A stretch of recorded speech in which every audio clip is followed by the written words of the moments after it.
Welcome to the Exponential Australia Church Leaders Podcast. Well, hello and welcome to the Exponential Australia Church Leaders Podcast. We are so glad that you're able to join us again today, as we have been hearing from all sorts of leaders from right across the Australian church, but also the global church, as we are encouraged and inspired to step more and more into all that God is doing in Australia, particularly through church planting. And today we are so overjoyed to be joined by Pastor Joel Chelliah, who is both the senior pastor of Centrepoint Church in Perth, as well as being the director of HarvestNet, as well as the state president of the ACC churches in Western Australia. He has got a very full plate, but Joel, we are so glad that you could be with us today. Oh, look, thank you, mate. The privilege is all mine, and to everybody out there, thank you for having me. Amazing. Well, hey, Joel, maybe for those who, over on the East Coast, of course, we love our Western Australian brothers and sisters, but maybe on the East Coast, for those who are less familiar with some of your journey and some of your leadership, maybe could you just share a bit of a snapshot of who you are, a bit about your family, and just all that you kind of spend your time doing at the moment? Okay, well, firstly and foremost, I'm a husband of one wife, Sharon Chelliah, father of three boys, and Levi, Noah, and Micah, who are in their teenage years, which is exciting. And we planted Centrepoint Church in 2006 years old. It was a church plant from Perth Christian Life Centre and David Storer. So, we've got great heritage there. Pastor David is still my senior pastor in my heart, my spiritual father, one that I run to whenever I want to quit, or when I'm crying, or when Sharon and I have a big fight, So it's really lovely to have a spiritual dad in the picture, and basically, look, our church has just, by the grace of God, grown. We got one church in 5 locations now. And apart from that, when David retired from being the senior pastor of Perth Christian Life Centre, he handed over the whole HarvestNet church planting network for Sharon and I to care for the pastors, and also to extend that mission of planting churches in Australia. So we have now planted 9 churches through HarvestNet, mainly from David Storer's reign. We've just taken over, and we planted 3 churches in our last 4 years. Incredible. So that's a bit of a snapshot of where we're at right now.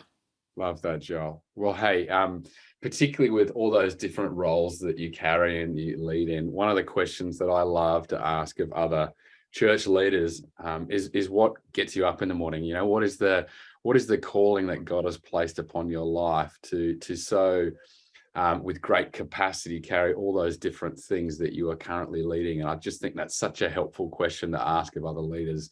What is driving you forward? Look, I love people. I just love people. I love seeing people come in one way, and through friendship and care, Word of God, pastoral care, just see them leave different to the way they came. I love seeing them, grow in their thinking, in their hearts. So that's just my greatest joy, to see people grow and become more like Christ. So that's what wakes me up, and whatever I can do to anybody I can help, that's my heart, to be honest with you. I just love seeing people healed and restored and living up to their full potential. And so that's what drives me in every role. And I've said yes to many roles because I love the privilege of being a part of people's lives and seeing people go on with the things of God. Amazing, Joel. Well, it's so clear and so evident that you're doing amazing things for God with all the different things that you lead, and just your heart for people and your heart for the Lord. I guess my next question is particularly pertaining to HarvestNet. For those on the East Coast that may not have heard about HarvestNet, it has been quite genuinely a move of God in the form of church planting in Perth and in WA. And I think an incredible example for the Australian church by way of opportunities to create networks of church planting churches. I just wonder today, for those who maybe haven't heard some of the story of HarvestNet and the ministry of David Storer that continues to live on in the lineage of some of these great churches. I wonder if you could just do a bit of a storyboard of what God has done through HarvestNet in the last couple of years. Sure. Well, look, David Storek had this crazy idea when it was time to, when everyone was talking about building their own church and keeping the best and recruiting the best for their own church. David heard from God about planting churches, and he had this motto that I want to send out my very best. I don't want to send out the dregs and the ones that have left badly. I want to find the best. I want to resource the best. I want to encourage people to go with the best and plant these amazing churches. So that's what happened in 2004. It cost our church, which was Perth Christian Life Centre, money, people, volunteers. And David literally went before the whole church and said, Ken and Chrissy Lee Nations Church is going to be planted, and I want people to go with them. I want tithing, serving, gifted people to go with them. And we sent out 50 plus people. It was such a hit to the tithes and offerings of our church that we all had to take a pay cut, a 15% pay cut, just to plant this church. And that was our first church plant. And I don't know if you know, but Nations Church is now reaching thousands of people around the world with multiple campuses. And that was because David Storer said we're going to give our best. And so the security of this man to be able to give their best and to trust that if you give your best, God will provide for the rest. And, within a year, the volunteer teams, the finances, and the church grew so much bigger than before we sowed out for Nations Church. And then every 2 years after that, we planted a church. And one particular year, we planted 3 churches, and it literally felt like we were going to die as a church. This is going to kill us. How are we going to do this? But once again, God provided the people, the finance, and now today there's 9 churches in the state. And that doesn't include the campuses that the churches have. So altogether, there would be about 15 to 17 locations from those 9 churches. Wow. Oh, Joel, that is just quite incredible. And I think, as I mentioned before, such a model of what it can look like for churches to have a different vision for the kingdom by way of church planting. Of course, we want to see churches grow, but we also know, as you mentioned of Pastor David, that there is this opportunity to exponentially advance and grow the kingdom via church planting.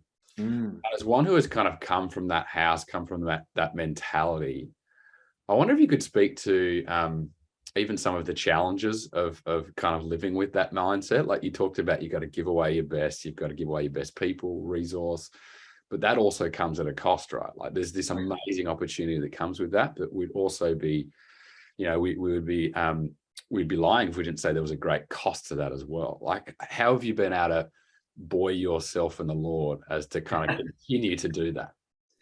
I'll tell you a funny story. When I was the children and youth pastor of David's church and we planted Nations, I was losing, in my mind, I was losing children's workers and youth workers to go to this church plant. And these were good people. These were people that I had plans for in my department and in my church to take on and start new exciting ministries. And I would go to David Storer and say to him, David, this hurts so much. And he goes, and he would look behind my back and go, nah, I don't see anything coming out yet. When it starts coming out the other side, when you lean on your sword so deep and it starts coming out the other side, that's when you know you've planted a church, So he goes, you're not even suffering. This is not even bad. There's more coming. I tell you, there's more church plants, and it's gonna hurt a lot more than that. And so we would laugh about the pain of church planting, but it also caused us to change our mindset, right? That we're not losing anything. If I would take this leader and get him to start something within my oversight, they're extending the kingdom. But if I send them out to start something, it's also extending the kingdom. And so it's just changing this mindset. We're not losing, we're actually extending the kingdom. They're not ours, they're the kingdom's. So the best needs to go out if something is going to last. And so now that David's retired, all these churches are still going, still thriving, still reaching their community. And I'll tell you something else. All these churches are now reaching more than 3 times, maybe 5 times the amount of people that David Storer's church was ministering to. So his legacy has multiplied through the church plants. And to this day, his ministry is still going strong. Wow.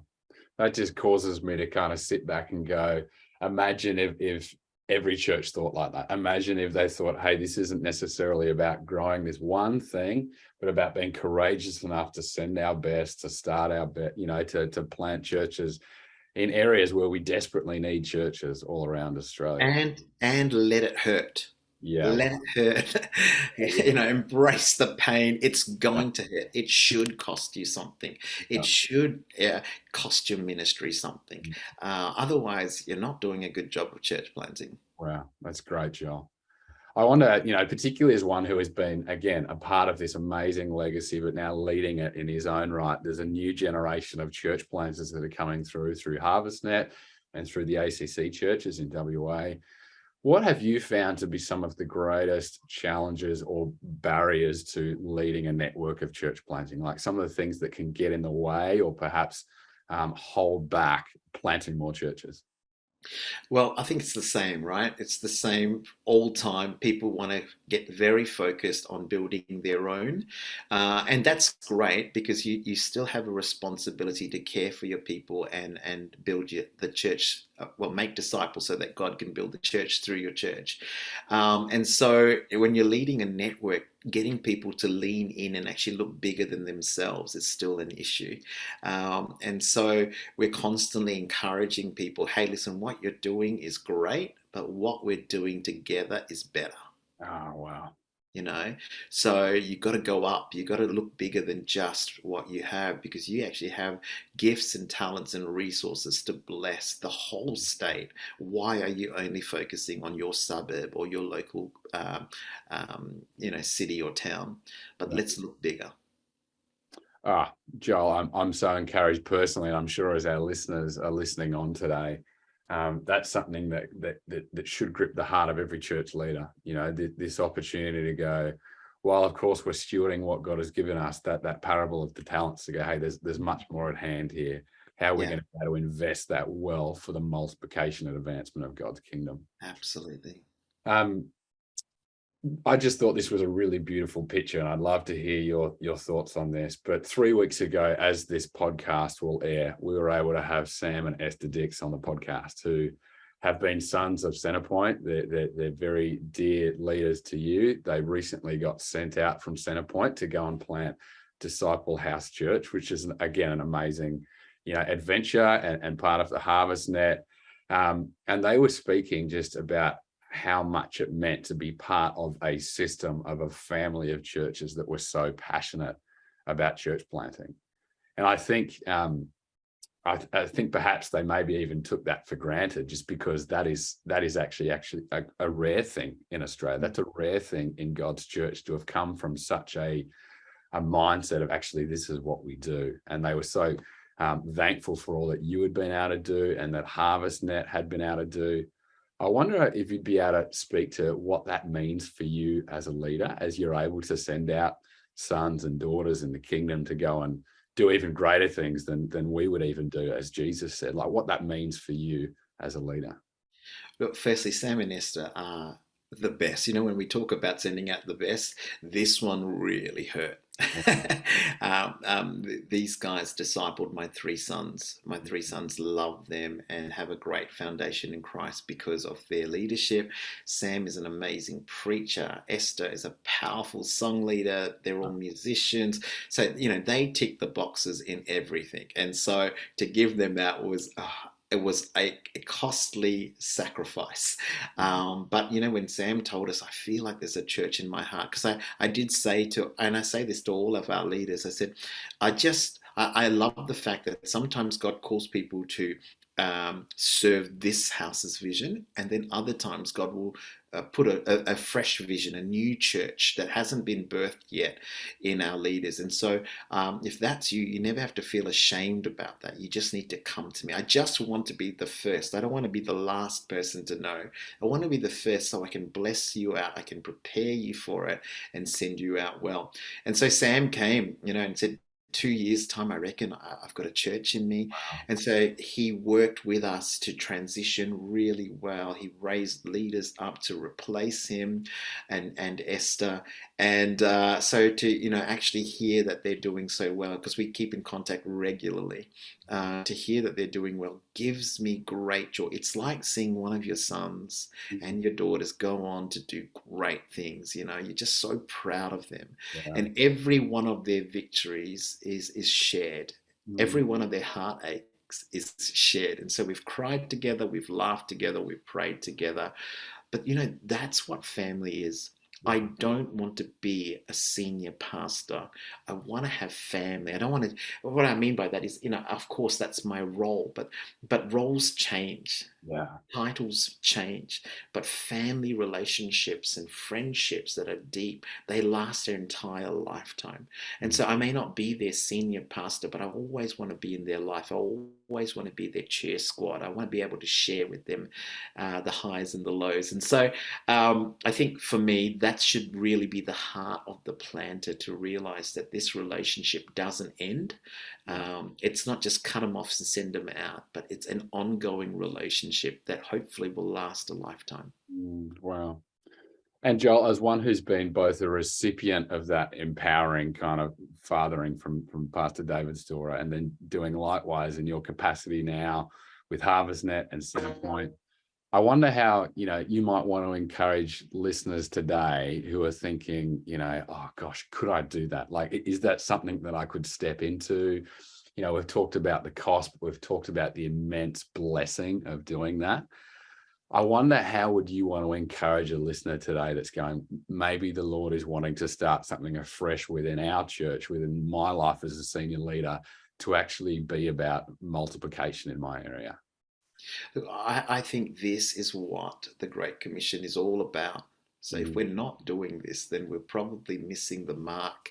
So I would encourage every senior leader to look beyond what they thought their mission was and actually look at what Jesus said their mission was, which is to go into all the world. We can't go into all the world ourselves. We need to plant churches. Some of those can be campuses that are part of the bigger vision of what God's put in our heart. But we've got to be mature to understand that God uses different kinds of churches and different kinds of people. And, God's putting and raising now. He's doing new things now. And so he might be putting that on somebody. And so we've got to start to see that and stir that, fan that into flame. There is no greater joy. There is no greater joy than seeing a church planted and standing in its own 2 feet and reaching their area for Christ, and knowing that you had a small part to play in reaching a community that you will not drive past on a regular basis. You will not travel to. You will not know the people that you are impacting by your sacrifice. So do it. It's honestly, it's so fulfilling. I feel quite prompted, Joel, both in kind of, being so encouraged by what you've had to share and your leadership and the amazing things that you've been able to be a part of in the west of Australia. It feels like collectively, and Exponential Australia is cheering this on right across the church, but it feels like collectively in Australia, there is something of a return to church planting. Like there's something of we have got to make church planting the number one thing that we do. It is just, as you said, where disciples are made, churches will be planted, the gospel will go forth. But HarvestNet has actually been on this journey for quite a significant amount of time. This isn't necessarily just a pandemic thing for HarvestNet. And in your role as the state president within Western Australia, like your upcoming conference in September is multiply. Like you are leading with that cutting edge. I just wonder particularly as well for maybe other denominational leaders or people who have leadership over not just one church or a network, but, multitudes of churches, but you are still wanting to be on the cutting edge of multiplication.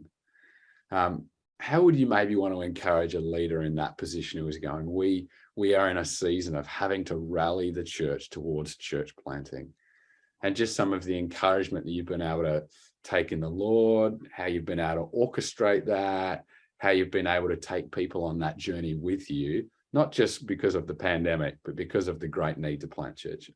Yeah. Look, I think church planting is a fruit. The root is discipleship. And so there needs to be a fresh focus from moving away from services and programs and events to people making disciples, people raising disciples. And when you raise disciples, then you can release them into their ministry. And some of those will go on to plant churches. And so my encouragement for any movements, any pastors who want to see a growth in the kingdom is to really do what Jesus said at first, go and make disciples, and he will build the church. Yeah. Rather than our job is to build the church, and we've got it the wrong way around. But if we can go back to making disciples, I was sharing with you before this that I've got a connect group of 30-something young men, 18 to 25-year-olds. The reason is because I want to see them live their full potential for Christ. But I know as I keep pouring my life into some of these guys, some of them are going to become business people, politicians. Some of them are going to become great parents. Some of them are going to plant churches. Some of them are going to be missionaries. But if I pour into discipleship, I can see leadership formed and raised, and we can see church planting as the fruit. And so my encouragement is go back to discipleship. So good. Well, Joel, we've so appreciated having you on our podcast today. And I would just again want to totally encourage any listeners today that haven't heard of HarvestNet, make sure you jump on their website, have a look. It's quite incredible, the story that God has been writing in Western Australia. And I personally think it's a wonderful prototype for the church to pay attention to and to think about, imitating and replicating in a contextual way wherever our listeners may find themselves today. So Joel, thank you so much for sharing the amazing story of HarvestNet, your own journey, and we greatly appreciate your time today. Thank you so much, Charlie. God bless. Thanks for listening. For more great resources, please head to our website at exponential.org.au.